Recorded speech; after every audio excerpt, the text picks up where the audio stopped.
Hello, friends. This week's story from the gospel comes to us from Matthew, and it's about Jesus giving us 2 commandments. Jesus boiled down all the commandments into 2 commandments. Love God and love your neighbor. In fact, he even said, love your neighbor is just like loving God. It's just the same, he said. So Jesus's commandments, Jesus's wish for us is that we could love God and love each other. My story this week is called Enemy Pie, and it's a cute story. Enemy Pie by Derek Munson and illustrated by Tara Callahan King.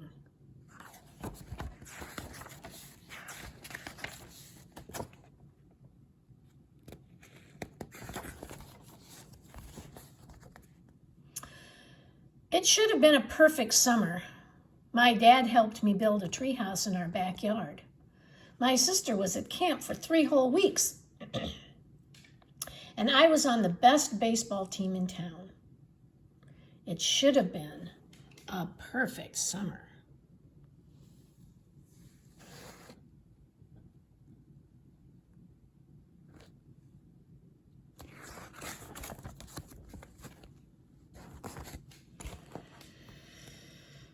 It was all good until Jeremy Ross moved into the neighborhood, right next door to my best friend Stanley. I did not like Jeremy Ross. He laughed at me when he struck me out in the baseball game. He had a party on his trampoline, and I wasn't even invited, but my best friend Stanley was. Jeremy Ross was the one and only person on my enemy list. I never even had an enemy list until he moved into the neighborhood. But as soon as he came along, I needed one. I hung it up on my treehouse wall where Jeremy Ross was not allowed to go.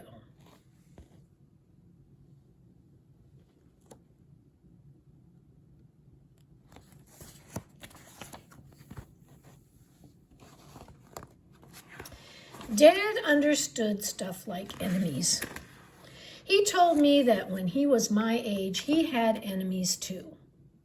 But he knew of a way to get rid of them. I asked him to tell me how.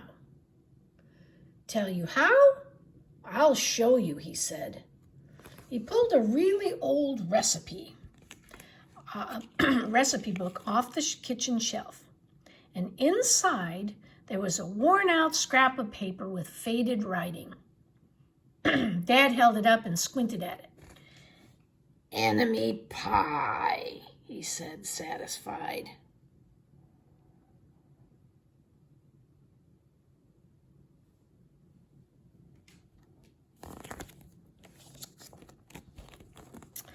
You may be wondering what exactly is enemy pie. I was wondering too. But Dad said the recipe was so secret he couldn't even tell me. I decided it must be magic. I begged him to tell me something, anything. Well, I will tell you this, he said. Enemy pie is the fastest known way to get rid of enemies. Now, of course, this got my mind working. What kinds of things, disgusting things, would I put into a pie for an enemy? I brought Dad some weeds from the garden, but he just shook his head.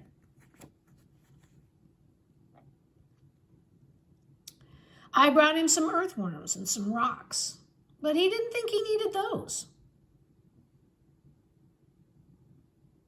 I gave him the gum that I had been chewing all morning. He gave it right back to me.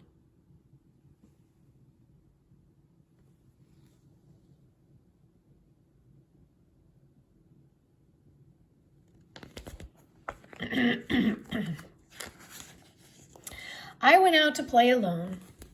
I shot baskets until the ball got stuck on the roof. I threw a boomerang that never came back to me. And all the while, I listened to the sounds of my dad chopping and stirring and blending the ingredients of enemy pie. This could be a great summer after all. Enemy pie was going to be awful. I tried to imagine how horrible it must smell, or worse yet, what it would look like. But when I was in the backyard looking for ladybugs, I smelled something really good. As far as I could tell, it was coming from our kitchen. I was a bit confused.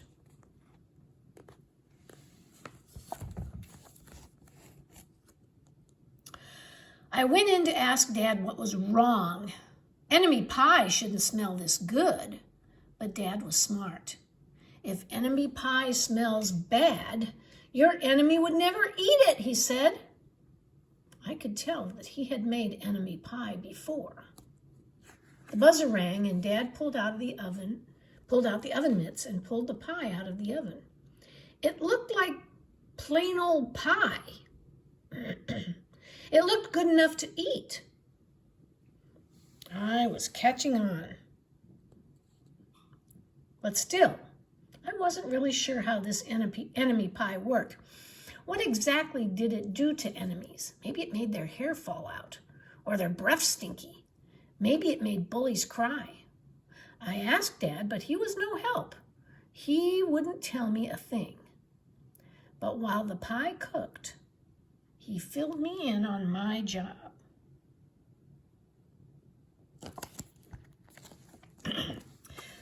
He talked quietly. This is one part of enemy pie that I can't do. In order for it to work, you need to spend a day with your enemy. Even worse, you have to be nice to him. It's not easy, but that's the only way that enemy pie can work. Are you sure that you want to go through with this? Of course I was. It sounded horrible. It was scary, but it was worth a try. All I had to do was spend one day with Jeremy Ross. Then he'd be out of my hair for the rest of my life. I rode my bike to his house and knocked on the door.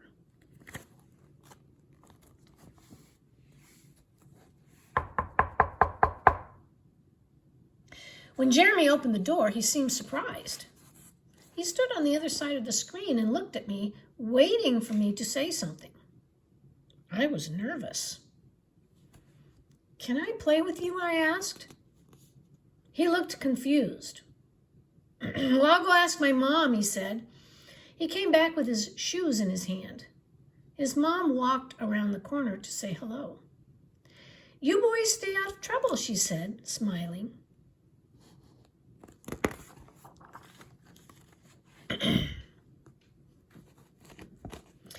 We rode bikes for a while and played on the trampoline. And then we made some water balloons and threw them at the neighbor girls, but we missed. Jeremy's mom made us lunch, and after lunch we went over to my house. It was a strange kind of fun with an enemy. He almost seemed nice.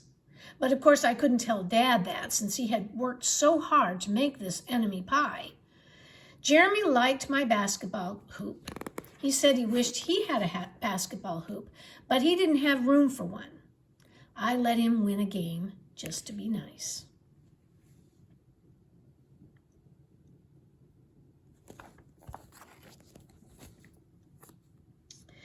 Jeremy Ross knew how to throw a boomerang. He threw it and it came right back to him. I threw it and it went over my house and into the backyard.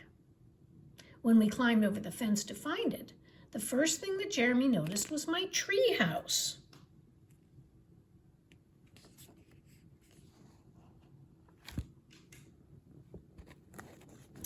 My tree house was my tree house.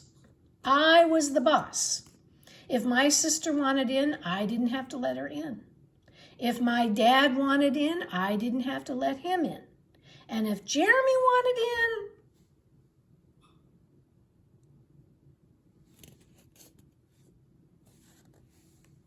"Can we go in?" he asked. I knew he was going to ask me that.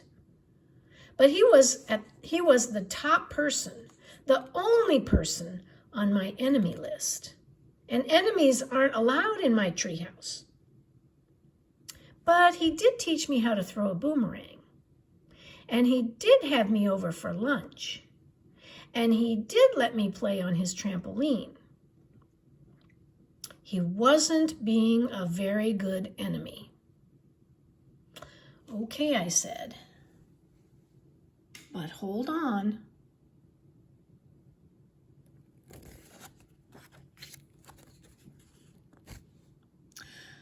I climbed up ahead of him and tore the enemy list off the wall.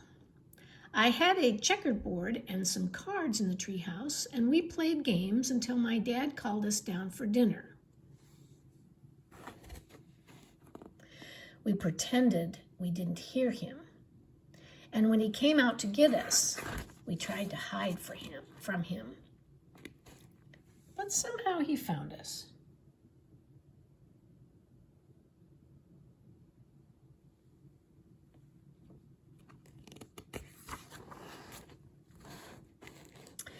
Dad made us macaroni and cheese for dinner, my favorite. It was Jeremy's favorite too.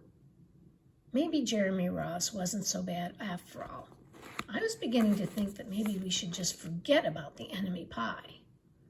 But sure enough, after dinner, Dad brought out the pie.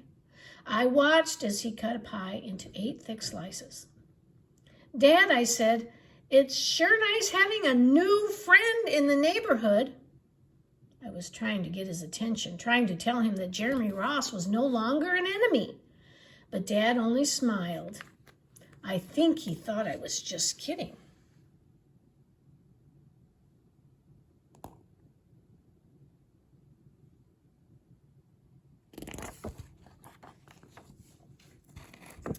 Dad dished up 3 plates side by side with big pieces of pie and giant scoops of ice cream. He passed one to me and one to Jeremy. "Wow," Jeremy said, looking at the pie. "My dad never makes pie like this." It was at this point that I panicked. I didn't want Jeremy to eat the enemy pie. He was my new friend. I couldn't let him eat it. "Jeremy, don't eat it. It's bad pie. I think it's poisonous or something." Jeremy's fork stopped just before reaching his mouth. He crumpled his eyebrows and looked at me funny. I felt relieved. I had saved his life. I was a hero.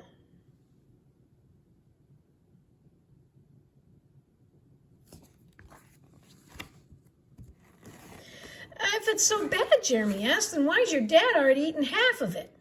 I turned to look at my dad. Sure enough, he was eating enemy pie. "Good stuff," he mumbled through a mouthful.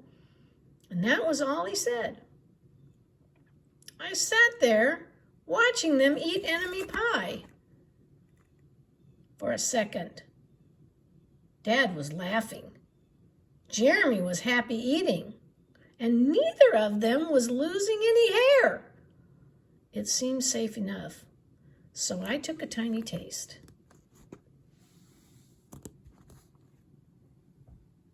Enemy pie was delicious.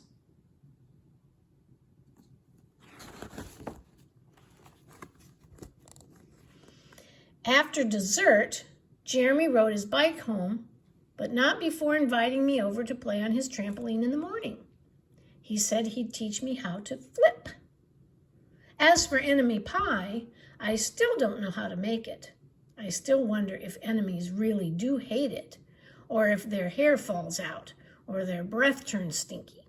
But I don't know if I've ever gotten an answer, because I just lost my best enemy.